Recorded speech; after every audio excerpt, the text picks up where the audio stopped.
Record చేస్తాను చూసి record అవుతాను రికార్డ్ చేయి అవుతుంది రైట్ సార్ ఈ కట్టు ఇంజక్షన్ చేస్తాను కదా దీనివల్ల సైడ్ ఎఫెక్ట్స్ వస్తాయా సరే ముస్లిమ్స్ కోసము ఇది గర్భ నిరోధక అని ప్రచారం దీనివల్ల ఏమైనా సైడ్ ఎఫెక్ట్స్ వస్తాయా వంశపార్యకు సంబంధించిన రుజువులు ఏమన్నా బయటపడుతున్నాయా దాని గురించి మీరు డాక్టర్గా ఒక ఎక్స్ప్రెషన్ టూ వ్యాక్సిన్ గురించి ఎలాంటి నష్టం లేదు ఏం లాభం అంటే తట్టు రాదు. తట్టు వస్తే అది వైరస్, అది ఏమైనా చేసి పెడుతుంది. కాబట్టి తట్టు వ్యాక్సిన్ వల్ల ఎలాంటి నష్టం లేదు, ఎలాంటి సైడ్ ఎఫెక్ట్స్ లేదు, అంత లాభమే, వేరేది ఏం లేదు. అలాగనే ఇప్పుడు రూబెల్లా అని వచ్చింది, ఇది కూడా వైరసే. అది ఏమైతుంది, ఒక ప్రెగ్నెంట్ ఉమెన్కు అటాక్ అయిందనుకోండి, పిల్లడు అంగవైకల్యంతో పుట్టాడు.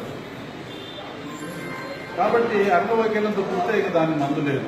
ఈ తట్టు ఈ వైరస్ అనేది గతంలో కూడా ఉంది, గతంలో కూడా ఉంది. మందు కనిపెట్టడంలో టైం పట్టుతుంది కదా, మందు కనిపెట్టాలి. ఇప్పుడు డెంగ్యూ వైరస్ ఉంది, డెంగ్యూ చాలా మంది లక్షలు ఖర్చు చేసుకుంటున్నారు, దానికి లేదు వ్యాక్సిన్, ఇంకా రాలేదు, డెంగ్యూకు రాలేదు.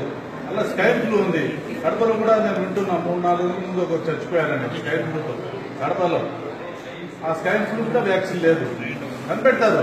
ఇవన్నీ సైంటిస్ట్ కదా, ఇవన్నీ మనం మనిషి పుట్టంగానే బళ్ళు, రైళ్లు, కార్లు రాలేదు.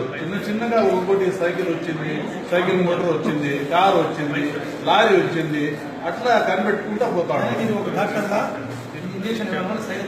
సైడ్ ఎఫెక్ట్స్ ఏం లేదు. హాయి పౌరులు బాగుండాలి, ఆరోగ్యంగా ఉండాలి, ఈ రాష్ట్రము, ఈ దేశము ముందుకు వెళ్ళాలి, బాగుపడాలి.